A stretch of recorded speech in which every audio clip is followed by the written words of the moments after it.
Hello दोस्तों, આજનો આપણો લેક્ચર છે આલ્ડીહાઇડ અને કીટોન સંયોજનોમાં જોવા મળતી ઓક્સિડેશન પ્રક્રિયા પર। તો ચાલો શરૂઆત કરીએ છીએ આલ્ડીહાઇડના ઓક્સિડેશન દ્વારા। હવે માનો કે તમારી પાસે કોઈ એક આલ્ડીહાઇડ છે અને એનું તમારે ઓક્સિડેશન કરાવવું છે, તો પહેલો સવાલ એ થશે કે એનું ઓક્સિડેશન કરાવવા માટે કયા કયા ઓક્સિડેશન કરતાની જરૂર પડશે, અને બીજો સવાલ એ થશે કે ચલો આલ્ડીહાઇડનું ઓક્સિડેશન થાય તો થાય શેમાં, નિપજ તરીકે શું મળશે। તો આ બધા જ ક્વેશ્ચન્સના સોલ્યુશન સાથે આપણે આખા પોઈન્ટને આગળ વધારીએ છીએ। જો તો આપણા માટે પહેલો પોઈન્ટ છે આલ્ડીહાઇડનું ઓક્સિડેશન, ત્યારબાદ આપણે કવર કરવાના છે કીટોનનું ઓક્સિડેશન, આલ્ડીહાઇડનું ઓક્સિડેશન।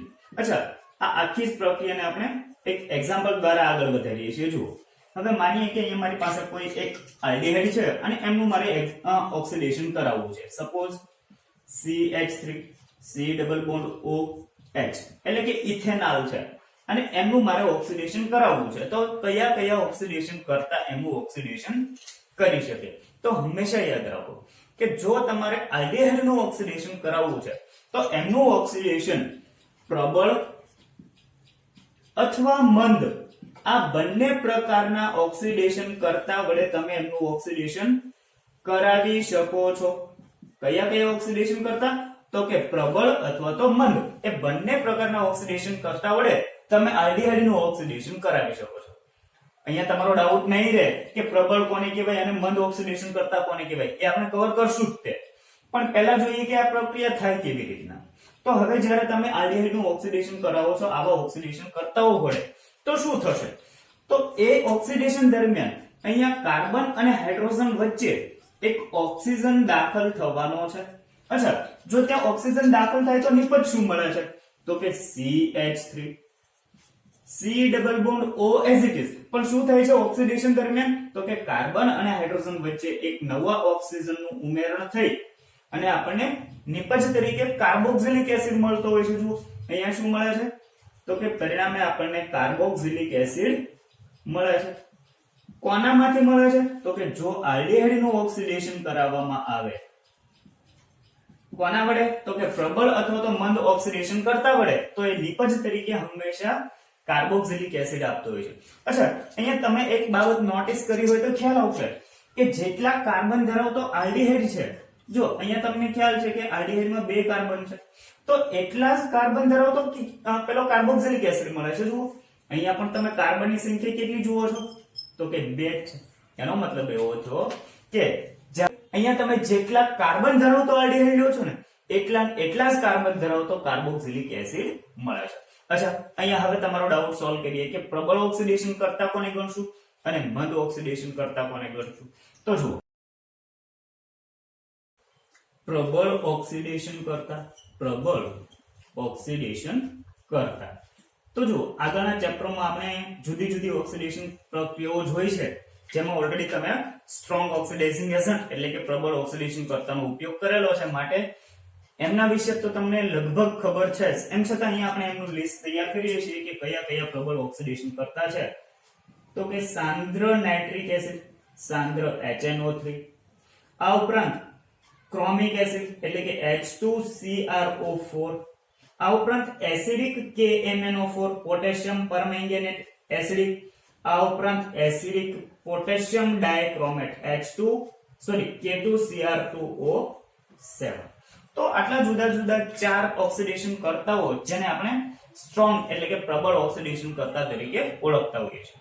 અચ્છા, પરંતુ આપણા માટે નવું છે એ અહીંયાનું મંદ ઓક્સિડેશન કરતા। તો જોઈએ કે મંદ ઓક્સિડેશન કરતામાં કોનો સમાવેશ થશે, મંદ ઓક્સિડેશન કરતા। અચ્છા, જેમાંનું પહેલું ઓક્સિડેશન કરતા છે ફેહલિંગ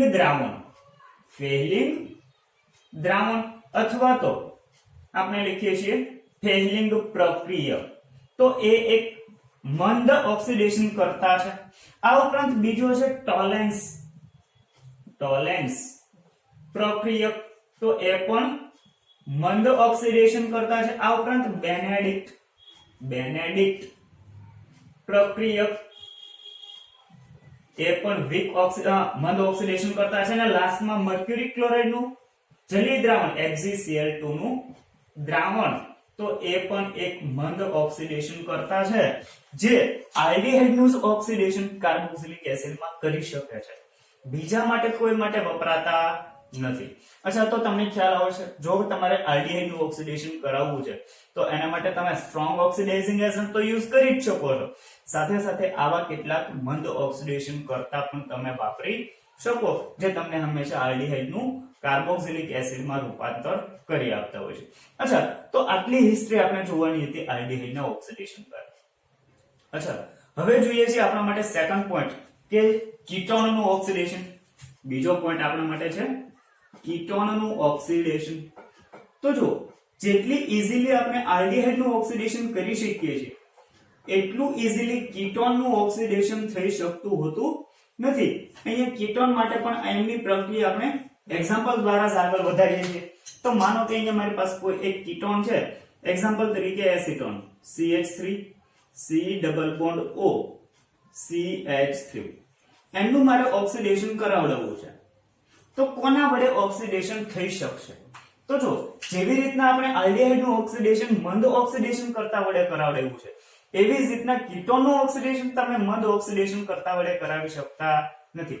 શું કામ? એની પાછળનું રીઝન એ આપણે પછી જોઈએ છીએ, પણ પહેલા એટલું ક્લિયર રાખો કે કીટોનનું ઓક્સિડેશન હંમેશા સ્ટ્રોંગ ઓક્સિડેશન કરતા વડે જ થાય છે અને પ્રબળ પ્રક્રિયા પરિસ્થિતિમાં થાય છે.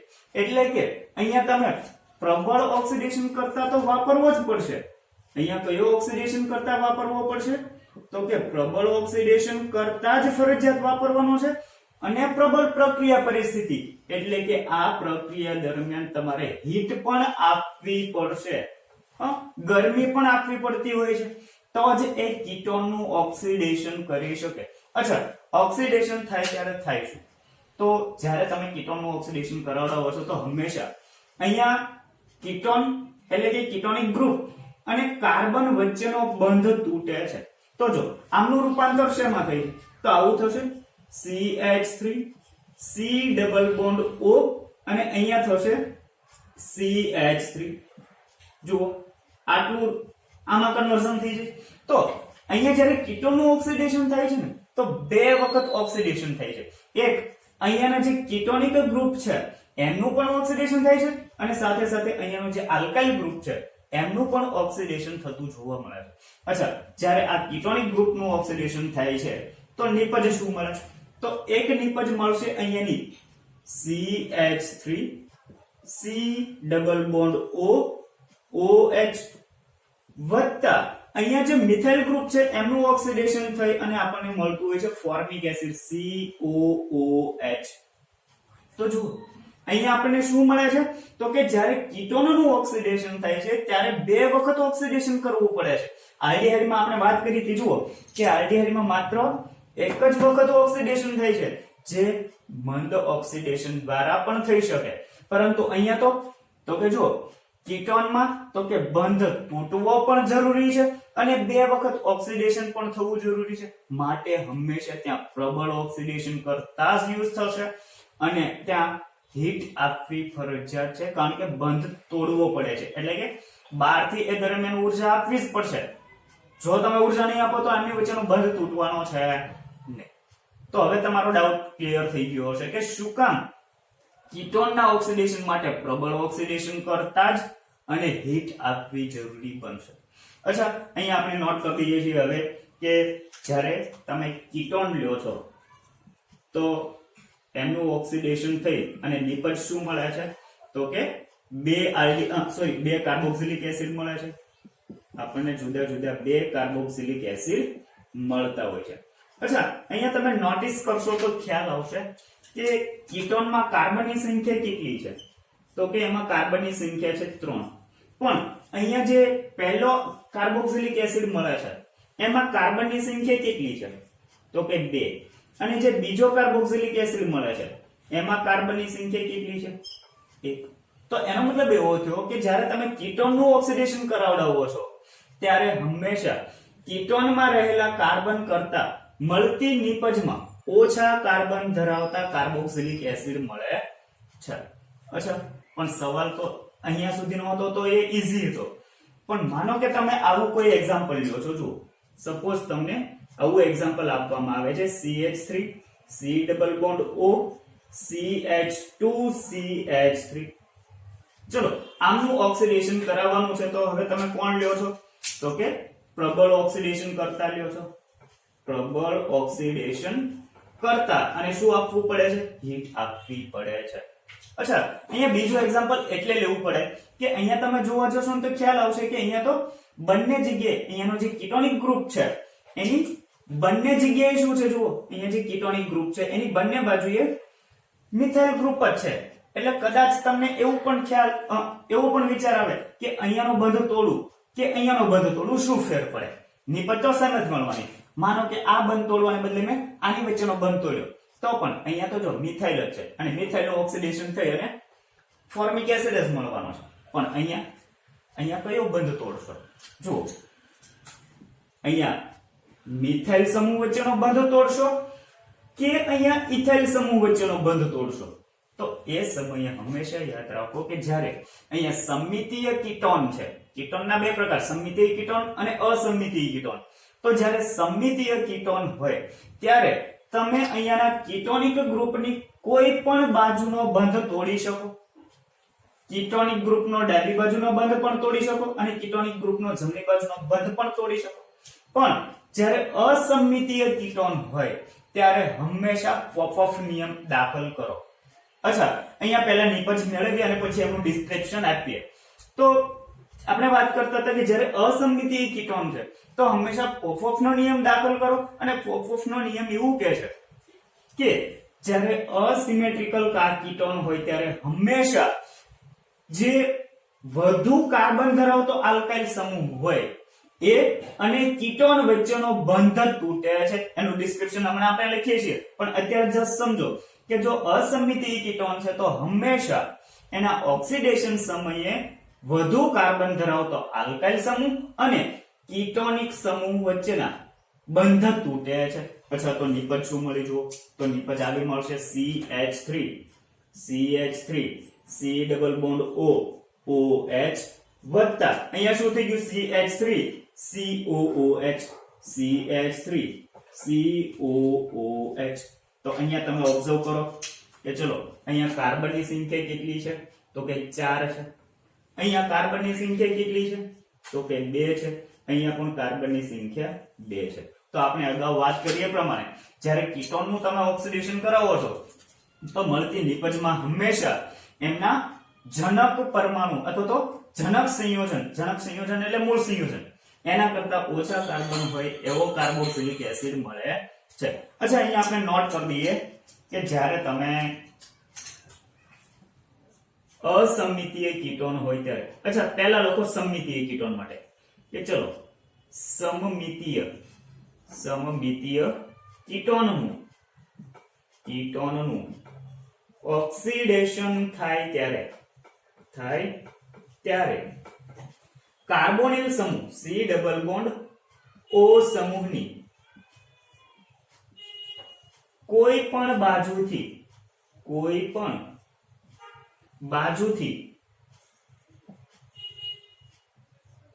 બંધ તૂટી શકે છે. જ્યારે અસમમિતીય કીટોન હોય ત્યારે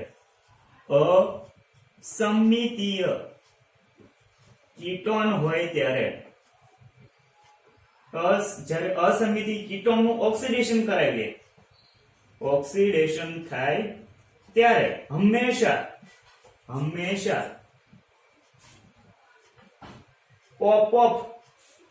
પોપ-ઓફ ના નિયમ અનુસાર વધુ કાર્બન ધરાવતા આલ્કાઇલ સમૂહ અને કાર્બોનિલ સમૂહ C ડબલ બોન્ડ O સમૂહ વચ્ચેનો બંધ તૂટે છે.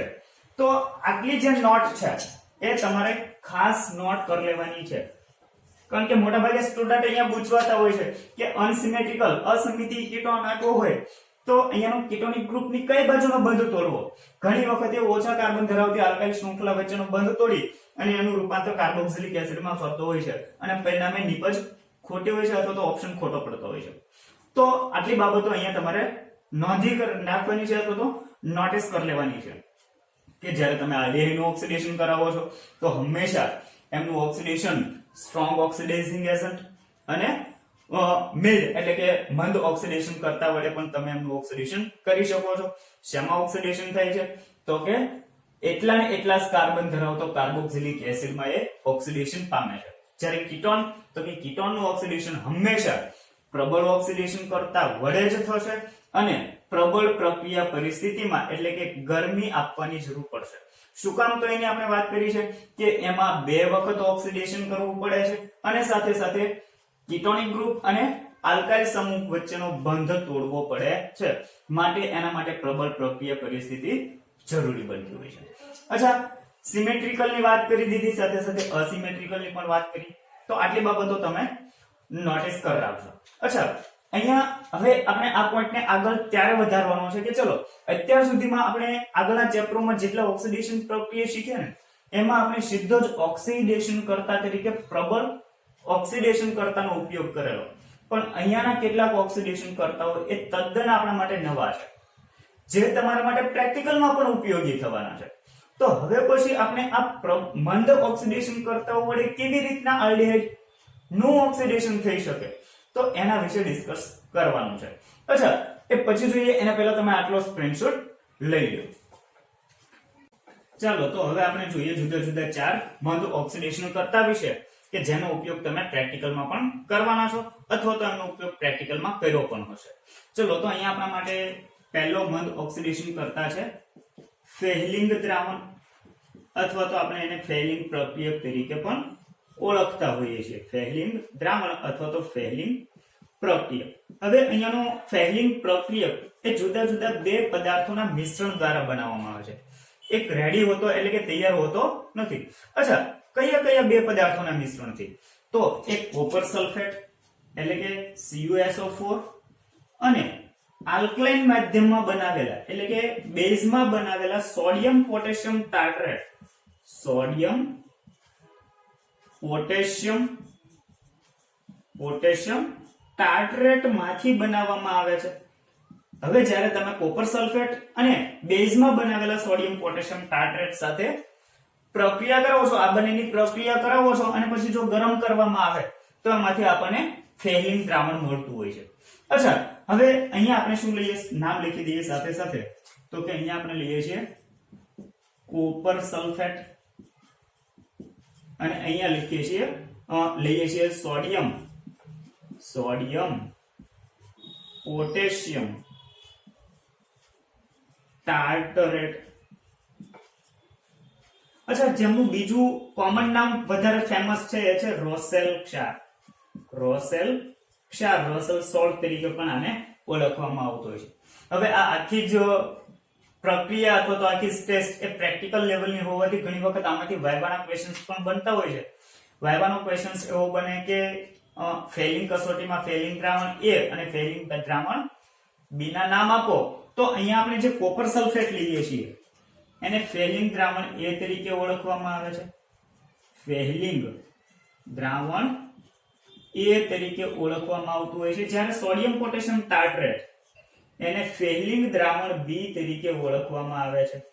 ફેહલિંગ દ્રાવણ B તરીકે ઓળખવામાં આવતું હોય છે.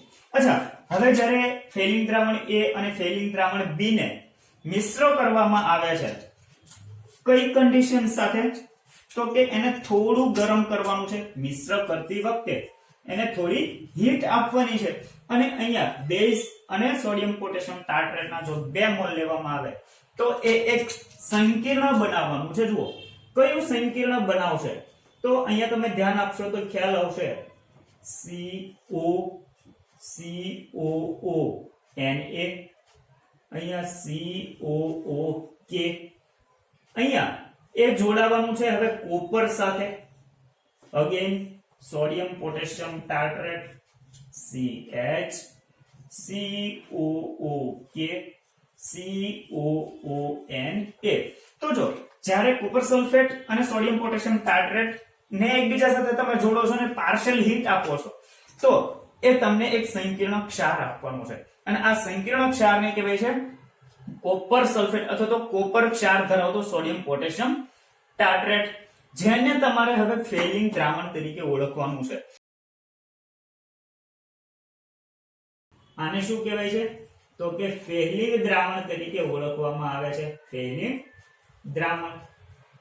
અચ્છા, જે કેવા રંગનું હોય છે તો કે ઘેરા વાદળી રંગનું જોવા મળે છે.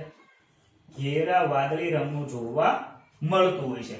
અચ્છા, હવે તમારે જે પદાર્થમાં આલ્ડીહાઇડ સમૂહની હાજરી જોઈએ છે અથવા તો આલ્ડીહાઇડ સમૂહ હાજર છે કે નહીં એ ટેસ્ટ કરવી છે, એમાં તમે જ્યારે હવે આ ફેલિંગ દ્રાવણ ઉમેરો છો તો જો તમને લાલ અવક્ષેપ મળે તો સમજવાનું કે એ પદાર્થમાં આલ્ડીહાઇડ ગ્રુપ પ્રેઝન્ટ છે.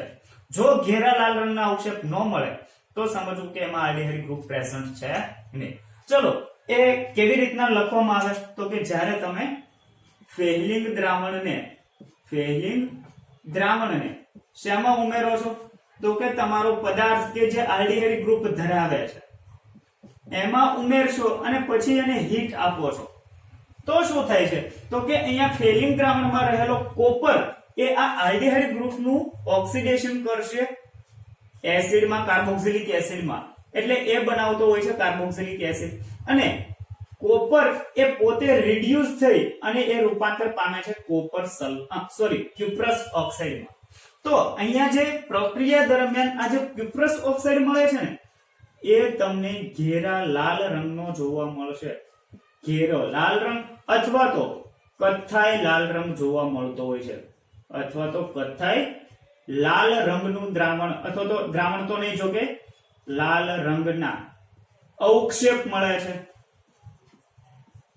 અને આ અવક્ષેપ એવું દર્શાવે છે કે તમે જે પદાર્થ લ્યો છો એ પદાર્થમાં આલ્ડીહાઇડ ગ્રુપ પ્રેઝન્ટ છે, જેમનું કોપર કાર્બોક્સિલિક એસિડમાં ઓક્સિડેશન કરે છે. હવે જો કોપર બીજાનું ઓક્સિડેશન કરતો હોય તો પોતાનું શું થાય છે? રિડક્શન થાય છે. જુઓ કે શરૂઆતમાં આપણે લઈએ તો કોપર +2 છે, પણ અહીંયા મળે છે ક્યુપ્રસ ઓક્સાઇડ જેમાં કોપર એ +1 છે. તો હવે તમને ખ્યાલ આવ્યો હશે કે ફેલિંગ કસોટી દરમિયાન કેવી રીતના જો આલ્ડીહાઇડ ગ્રુપ પ્રેઝન્ટ હોય તો લાલ કથ્થાઈ અવક્ષેપ મળે. અચ્છા, આ ટેસ્ટમાં એક મોટો બેનિફિટ એ છે કે એ આલ્ડીહાઇડ અને કીટોન માટે તો યુઝફુલ છે. એટલે કે અહીંયા બીજી બાબત એ નોટ કરી લો કે આ કસોટી માત્ર કોના માટે છે? આલ્ડીહાઇડ સમૂહની જ હાજરી દર્શાવશે, કીટોન માટે લાગુ પડતી નથી. અહીંયા આપણે નોટ કરી દઈએ કે ચલો આ પ્રક્રિયા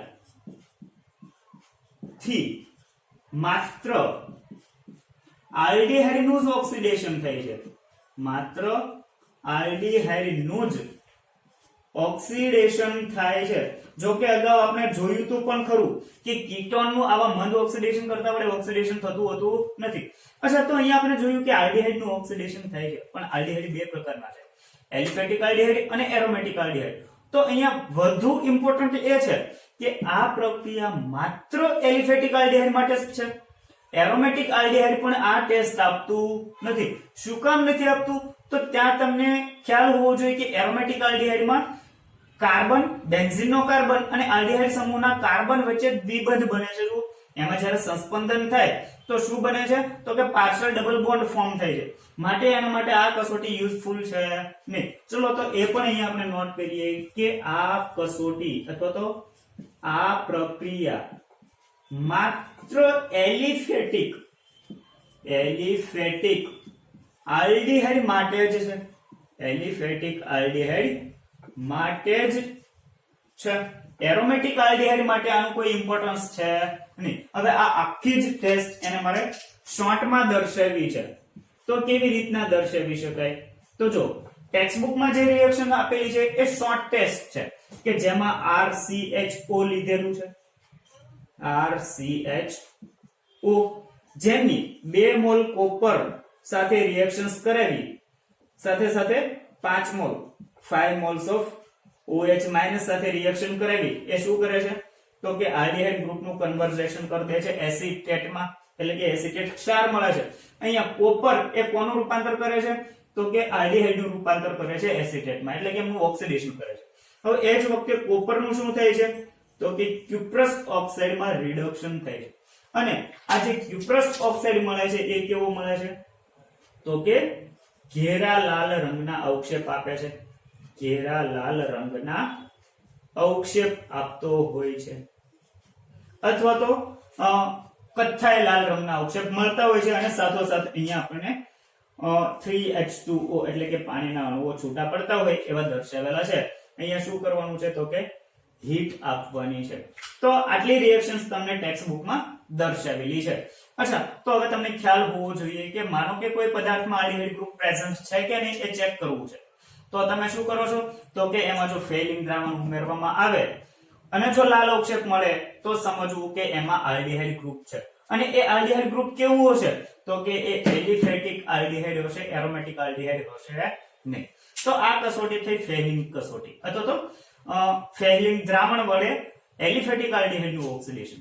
હવે આના જેવી એક બીજી ટેસ્ટ પણ તમે કરશો કે જે પણ સ્પેસિફિક આલ્ડીહાઇડ માટે છે, જેને આપણે ટોલરન્સ પ્રક્રિયા અથવા તો ટોલરન્સ ટેસ્ટ તરીકે ઓળખીએ છીએ, જેનું બીજું નામ એ સિલ્વર મિરર ટેસ્ટ તરીકે પણ ઓળખાતી હોય છે. અચ્છા, એ પછી જોઈએ, અને પહેલા તમે આનો સ્ક્રીનશોટ લઈ લો.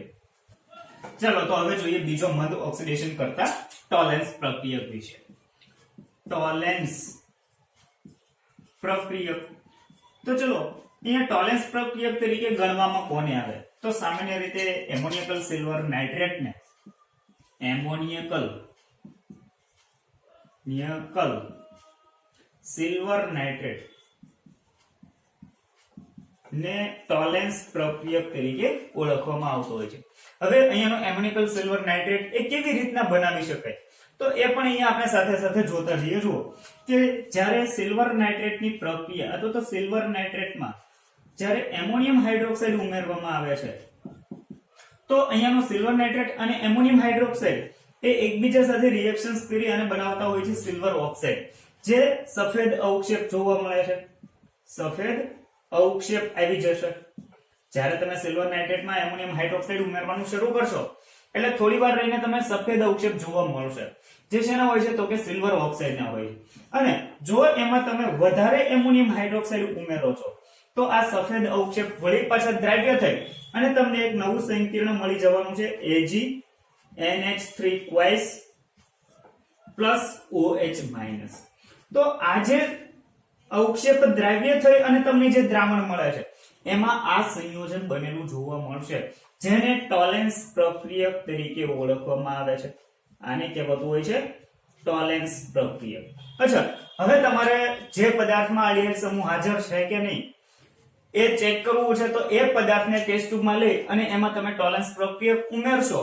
જો ઉમેરતાની સાથે જ થોડી વાર રહીને એ ટેસ્ટ ટ્યુબની અંદરની સપાટી તરફ જો સિલ્વર ધાતુ જમા થતી જોવા મળે અથવા તો ટેસ્ટ ટ્યુબની અંદરની સપાટી જો તમને ચળકતી જોવા મળે, એટલે કે અરીસા જેવી બની જાય, તો માનવાનું કે એ પદાર્થમાં આલ્ડીહાઇડ સમૂહ હાજર છે.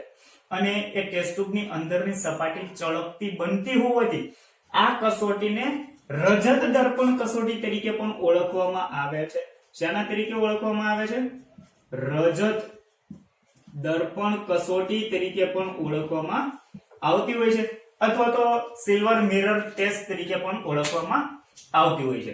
અચ્છા, જોઈએ કે કેવી રીતના એ સિલ્વર છૂટો પડે અને કેવી રીતના એ રજત દર્પણ કસોટી આપશે. તો જુઓ, અહીંયા હું કોઈ પદાર્થ લઉં છું કે જેમાં આલ્ડીહાઇડ ગ્રુપ હાજર છે, તો RC ડબલ બોન્ડ OH, અને એમાં આપણે ઉમેરીએ છીએ ટોલરન્સ પ્રક્રિયક AgNH3 twice plus, અને આખી જ પ્રક્રિયા બેઝના માધ્યમમાં થતી હોય છે. તો અહીંયા આપણે ટોલરન્સ પ્રક્રિયકના 2 મોલ લઈ અને પ્રક્રિયા જ્યારે કરશું તો શું થશે તો કે અહીંયાનું સિલ્વર એ અહીંયા આલ્ડીહાઇડ ગ્રુપનું ઓક્સિડેશન કરી દેવાનો છે એસિટેટમાં COO-, અને અહીંયાથી સિલ્વર એ છૂટો પડશે સિલ્વર ધાતુ તરીકે. સાથે સાથે એમોનિયા દૂર થવાનો છે 4 moles of NH3 તરીકે, અને બાકીનો અહીંયાનો જે OH છે એ કન્વર્ટ થઈ જવાનો છે H2O તરીકે 2 moles of H2O. અચ્છા, સિલ્વર કેટલું છૂટું પડશે? તો કે 2 મોલ સિલ્વર ધાતુ છૂટી પડે છે. તો જો અહીંયા આપણને જે સિલ્વર ધાતુ છૂટી પડતી જોવા મળે છે એ ક્યાં જમા થાય છે? તો કે એ જમા થતી હોય છે ટેસ્ટ ટ્યુબની અંદરની સપાટી પર જમા થાય છે. અંદરની સપાટી પર જમા થાય છે, જે આપણને એક અરીસા જેવું દેખાતું હોય છે અને માટે આપણે આ ટેસ્ટને રજત દર્પણ કસોટી તરીકે ઓળખતા હોઈએ છીએ. અચ્છા, આ કસોટી છે એ એલિફેટિક આલ્ડિહાઇડ માટે પણ છે અને એરોમેટિક આલ્ડિહાઇડ માટે પણ છે. જો આગળની કસોટી હતી તો એ માત્ર એલિફેટિક માટે જ હતી, જ્યારે અહીંયા આપણે લખીએ કે આ કસોટી અથવા તો આ પ્રક્રિયા થી એલિફેટિક અને એરોમેટિક આલ્ડિહાઇડનું ઓક્સિડેશન કરી શકાય છે. અથવા તો એવું પણ તમે કહી શકો કે આ કસોટી તમને એલિફેટિક અથવા તો એરોમેટિક આલ્ડિહાઇડની પરખ માટે ઉપયોગી થવાની છે. જો તમને મિશ્રણ આપેલું હોય આલ્ડિહાઇડ અને કીટોનનું, તો અને એમાં તમે આ થેલિન દ્રાવણ ઉમેરશો તો એ કોના અવક્ષેપ આપશે અથવા તો કઈ ધાતુને છૂટી પાડશે? તો કે એમાં રહેલો આલ્ડિહાઇડ ગ્રુપ છે એની સાથે રિએક્શન્સ કરશે, પણ એમાં રહેલા કીટોન સાથે પ્રક્રિયા કરવાનું નથી. અચ્છા, હવે એવું નથી કે બધા જ પ્રકારના કીટોન સાથે પ્રક્રિયા નથી કરતું. એવી જ રીતના આના માટે બે અપવાદ પણ છે કે જુઓ, આ આખી જ ટેસ્ટ એ બે અપવાદ માટે પણ લાગુ પડે છે. અપવાદ તરીકે કે ફોર્મિક એસિડ માટે લાગુ પડે છે HCOOH, અને એમાં તમે ઉમેરો છો એમોનિકલ સિલ્વર નાઇટ્રેટ એટલે કે ટોલેન્સ પ્રક્રિયક જુઓ, અને એમાં ઉમેરીએ છીએ 3 moles of OH માઇનસ. તો એ પણ શું કરશે? તો કે અહીંયા જે ફોર્મિક એસિડ છે એનું રૂપાંતર કરી દેતો હોય છે CO2 માં. અહીંયાથી સિલ્વર ધાતુ છૂટી પડે છે. અહીંયા અગેન શું મળી જાય છે? 2 moles of સિલ્વર, અહીંયા તો કે 4 moles of ammonia plus 2 moles of H2O. તો જો એના માટે પણ સિલ્વર ધાતુ છૂટી પડે છે, તો એ પણ રજત દર્પણ કસોટી આપશે. એવી જ રીતના જો તમારી પાસે અહીંયા આ એક અપવાદ, બીજો અપવાદ કે એવા કીટોન માટે પણ આ કસોટી મળે છે કે જે કીટોનમાં કીટોનિક ગ્રુપની બાજુમાં એટલે કે આલ્ફા કાર્બન પર હાઇડ્રોક્સિલ હોય. જુઓ example CH3 CH C double bond O CH3 અને અહીંયા છે OH. તો જો આની પ્રક્રિયા આપણે કરાવીએ છીએ 2 moles of ammoniacal silver nitrate સાથે પ્લસ 3 moles of બેઝ. અચ્છા, આમની હવે જ્યારે પ્રક્રિયા કરાવવામાં આવશે એટલે કે આલ્ફા હાઇડ્રોક્સિલ સમૂહ ધરાવતો કીટોન અને એમાં તમે ઉમેરો છો ટોલેન્સ પ્રક્રિયક, તો શું થશે? તો એમનું પણ એ ઓક્સિડેશન કરી શકે છે. શેમાં ઓક્સિડેશન કરશે? તો કે આમાંથી હાઇડ્રોજનને રિપ્લેસ કરશે, એમાંથી હાઇડ્રોજન દૂર થશે અને નીપજ આવી મળશે. જો ડાયોન મળશે CH3 C, અહીંયાથી હાઇડ્રોજન દૂર થાય છે, અહીંયા બની જવાનું છે ડબલ બોન્ડ ઓક્સિજન, અહીંયા again double bond oxygen CH3 as it is. અહીંયા પણ શું થાય છે? તો કે સિલ્વર ધાતુ છૂટી પડે છે, એઝ ઇટ ઇઝ એમોનિયા છૂટું પડતું જોવા મળે છે NH3 4 time plus 2 moles of H2O છૂટું પડતું જોવા મળતું હોય છે. હવે અહીંયા પણ તમે જોશો કે જ્યારે આલ્ફા હાઇડ્રોક્સિલ ગ્રુપ ધરાવતો કીટોન હોય, કયો? તો કે આલ્ફા હાઇડ્રોક્સિલ ગ્રુપ ધરાવતો કીટોન છે, તો એના માટે પણ આ ટેસ્ટ મળતી જોવા મળતી હોય છે. અચ્છા, બે અપવાદ છે, એક ફોર્મિક એસિડ છે અને બીજું આલ્ફા હાઇડ્રોક્સિલ સમૂહ ધરાવતો કીટોન. તો એ બંને માટે અહીંયા આપણે અપવાદ લખી દઈએ કે કોના માટે છે? તો કે ફોર્મિક એસિડ માટે અપવાદ છે અને અહીંયા કોના માટે છે? તો કે આલ્ફા હાઇડ્રોક્સિલ સમૂહ ધરાવતા આલ્ફા હાઇડ્રોક્સિલ સમૂહ ધરાવતા કીટોન માટે અપવાદ છે. એ બંને આ ટોલેન્સ કસોટી આપે છે. એના સિવાયના એક પણ કીટોન આ ટેસ્ટ આપતો હોતા નથી. અચ્છા, તો આ આપણા માટે થશે ટોલેન્સ પ્રક્રિયા અથવા તો બીજો મંદ ઓક્સિડાઇઝિંગ એજન્ટ.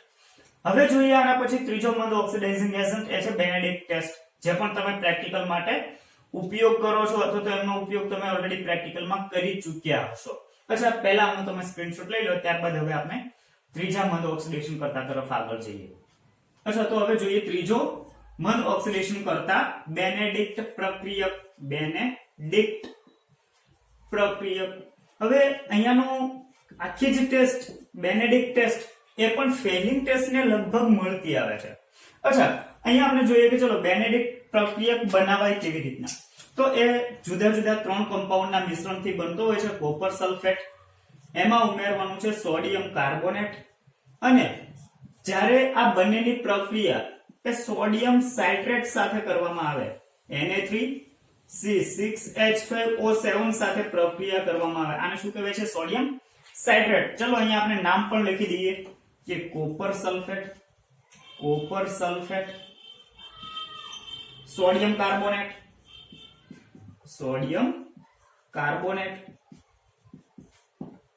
અહીંયા તો કે સોડિયમ સાઇટ્રેટ. તો આની સાથે જ્યારે રિએક્શન્સ કરવામાં આવે છે તો અહીંયા નિપજ તરીકે શું મળે? તો કે નિપજ તરીકે એ આપતો હોય છે C6H5O7 વાઇસ. એટલે કે જો અહીંયા શું મળે છે? તો કે કોપર સાઇટ્રેટ મળતું હોય છે. અચ્છા, આ જે કોપર સાઇટ્રેટ છે એને બેનેડિક્ટ પ્રક્રિયક તરીકે ઓળખવામાં આવે છે. આને શું કહેવાય છે હવે? તો કે બેનેડિક્ટ પ્રક્રિયક તરીકે ઓળખવામાં આવતું હોય છે. અને હવે જ્યારે આ બેનેડિક્ટ પ્રક્રિયકની કોઈ આલ્ડિહાઇડ સમૂહ ધરાવતા પદાર્થ સાથે એની પ્રક્રિયા કરવામાં આવે તો એ સેમ ફેલિંગ દ્રાવણની જેમ જ અથવા તો ફેલિંગ કસોટીની જેમ જ સરસ મજાના રેડ પ્રેસિપિટેટ આપતો હોય છે. જોઈએ કેવી રીતના. અહીંયા આપણે એક્ઝામ્પલ લઈ લઈએ. સપોઝ અહીંયા કોઈ આલ્ડિહાઇડ ગ્રુપ છે RC≡OH, અને એમાં આપણે શું ઉમેરીએ છીએ?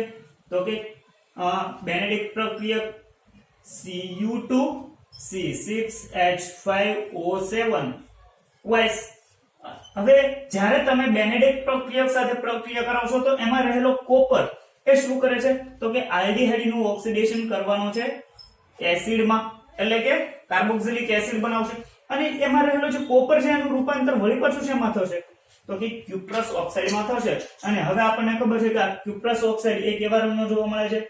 ઘેરા લાલ રંગના અવક્ષેપ મળે છે. જો એ ઘેરા લાલ રંગના અવક્ષેપ આપે તો જ સમજવાનું કે આપેલા પદાર્થમાં આલ્ડિહાઇડ ગ્રુપ પ્રેઝન્ટ છે, અધરવાઇઝ એમાં આલ્ડિહાઇડ હશે નહીં. સેમ જેવી રીતના ફેલિંગ દ્રાવણ એ માત્ર એલિફેટિક માટે જ ઉપયોગી હતું, અથવા તો ફેલિંગ કસોટી માત્ર એલિફેટિક આલ્ડિહાઇડ માટે ઉપયોગી હતી, સેમ અહીંયાની બેનેડિક્ટ ટેસ્ટ એ પણ સ્પેસિફિક કોના માટે ઉપયોગી છે? તો કે માત્ર એલિફેટિક આલ્ડિહાઇડ માટે જ ઉપયોગી છે. આલ્ડિહાઇડ માટે જ ઉપયોગી છે. એરોમેટિક આલ્ડિહાઇડ માટે આ ટેસ્ટ પણ ઉપયોગી થશે નહીં.